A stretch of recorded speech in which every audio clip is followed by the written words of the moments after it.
Good afternoon, everyone. I'm Riley King, and welcome to my afternoon news report right here on the Riley King Network. Let's begin.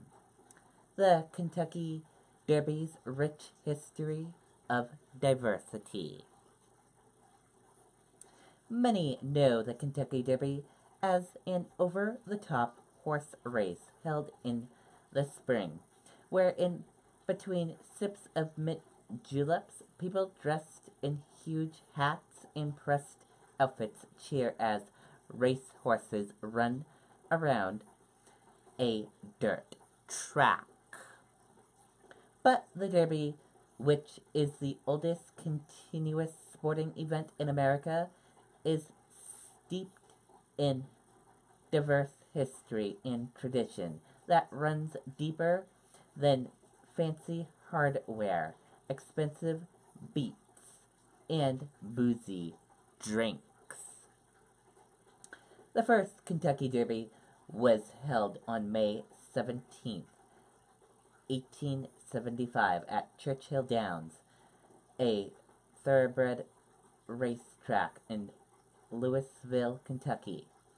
Typically, horses that are about 3 years old compete in the event, where they are required to run the 1.25-mile long track as quickly as they can. And even though the horses and the owners get a lot of glory, a sometimes overlooked part of the winning equations is the jockey. Jockeys often work with the horses, sometimes from birth, to get them ready for the most exciting 2 minutes in sports, as the race is sometimes referred to colloquially. What you may not know is that jockeys historically have been a diverse group of competitors, possibly one of the most diverse groups in all of sports. Black jockeys dominated the Kentucky Derby at its start. Horse racing grew in popularity in the South before the Emancipation Proclamation.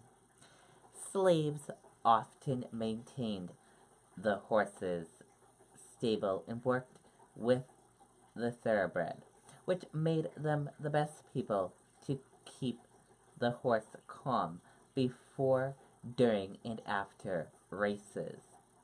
Subsequently, most of the first jockeys were black. In 1863, 3 million slaves were freed thanks to President Abraham Lincoln's executive order, which meant these men and women had to start finding a way to support themselves. Due to their familiarity with horses, many newly freed slaves took to racing horses and raising them as careers. In that first run for the Roses, a nickname coined by a journalist trying to describe the elaborate rose glared dropped over horses after they win. Oliver Lewis rode the horse Atterbury to victory. Lewis, who was 19 years old at the time of the race, was one of 13 black jockeys in that inaugural Kentucky Derby. The other two jockeys in that race were white. Black jockeys won half of the first 16 Kentucky Derbies, and one of those men, Isaac Murphy, who was the first to win the Kentucky Derby in successive years in 1890 and 1891, also became the first black millionaire athlete, according to his biography, Joe. Murphy, at the peak of his career, received a yearly salary of about 10,000 to 20,000, not including bonuses, which equates to about 260,000 to 515,000 in 2017. At the first time, this made Murphy the highest paid jockey in America. Black jockey's success at the sport did not go unnoticed by their white counterpartners, and as horse racing gained popularity, they were slowly pushed out. Chris, the senior culture of collections of the Kentucky Derby Museum, said racism was to blame for the decades of black jockeys in the Derby. According to Chris, Jimmy, who was the last African American to win the Kentucky Derby in 1902, was racing outside of Chicago when he was pushed against the rail as an interment tactic. Chris told ABC News the combination of potential injury to the jockey or horse made fewer black men pursue becoming a jockey. Not one black jockey raced between 1921 and 2000 until Marl St. Julien saddled up for the Derby. The late Arthur Ashe, former professional tennis player and author of A Hard Road to Glory, A History of the African American Athlete, said the decreases in the number of black jockeys is the saddest case of discrimination in American sports. For context, the MLB, the NFL, and the NBA were not integrated until the 1940s. The NHL wasn't integrated until the late 1950s. Latin jockeys rose to prominence. As black jockeys waned, Latin jockeys began to take their places. In 1963, Barlos Bazaar, a Panama city, Panama, won the Kentucky Derby as well as the Belmont Stakes. He set the stage for various Latins to consider a career in horse racing. When President Dwight Eisenhower presented Baza with the trophy at the Belmont, he spoke Spanish to him, according to the Lexington Herald leader. Eisenhower spent part of his military career in the Panama Canal Zone in the early 1920s.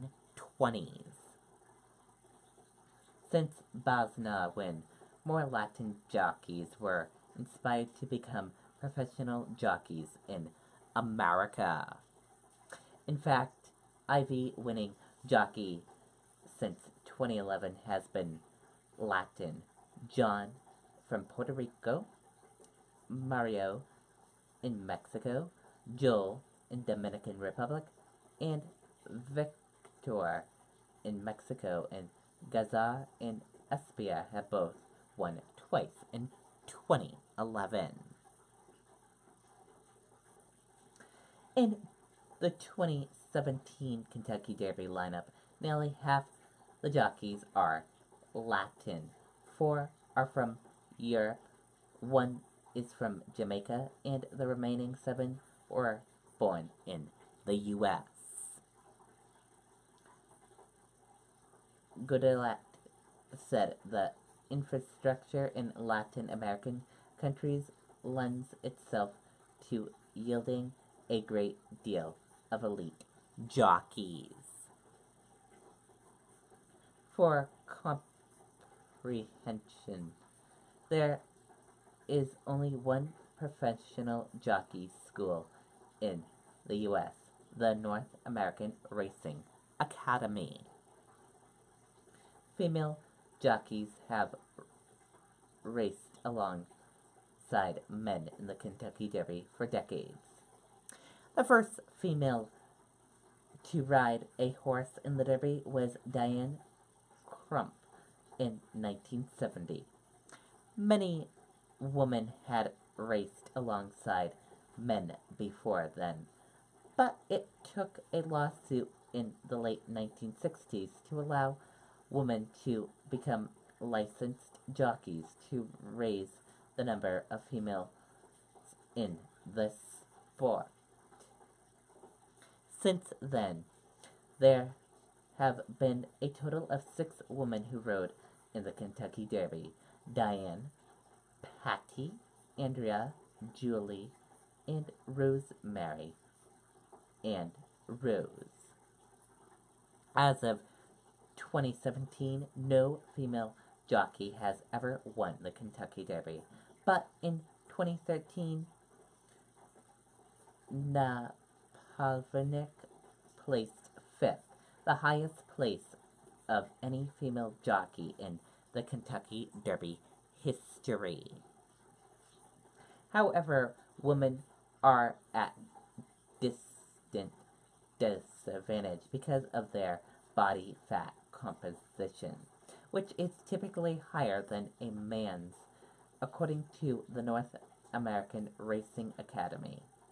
A successful jockey will weigh so little that the horse will barely feel him or her on its back.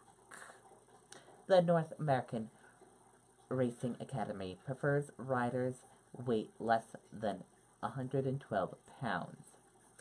Body fat exceptions are far more rigid than other athletes, on par with the lowest percentage of body fat necessary to even survive. The Kentucky Derby requires that a jockey not weigh more than 126 pounds, including his or her equipment. Vanessa attended the North American Academy back in 2013, said she struggled meeting the weight requirements during her schooling. But the pressure to stay thin means eating disorders are common among jockeys. And now let's take a listen to this video from ABC News.